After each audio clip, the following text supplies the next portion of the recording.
அவர் முருகன்ட்டே சொன்னார், முருகன் நான் யாருக்கும் அஞ்சு வாழ்ந்துட்டு இருக்கிறேனே, எனக்கு அஞ்சாத நிலைமை எப்ப தருவ? யாருக்கும் பயப்படலனாலும் கடைசியில ஒருத்தன் வருவான் எரும மாட்டு மேல், அவனை பார்த்தா எனக்கு ரொம்ப பயமா இருக்குது என்ன சொன்னார். 5 முகம் தோன்றில் 6 முகம் தோன்றும், வெஞ்சமரில் அஞ்சேல் எனவேல் தோன்றும்.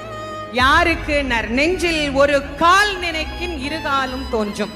முருகா என்று ஓதுவார்ப்பன். நீ முருகான்னு ஒரு தரம் உண்மையா சொல்லு, அவன் உன் முன்னாடி வந்து நிப்பான். முருகனே வர்ற அளவுக்கு நாங்க என்னங்க அவ்வளோங்க புண்ணியம் பண்ணி இருக்கிறோம் அப்படின்னா, அதுக்காக அருணகிரிநாத சுவாமி நமக்கு சொல்றார், கவலையே படாத, அவனுடைய வேல் இருக்கிறது, அவனுடைய மயில் இருக்கிறது, அது உன்னை பாதுகாக்கும்.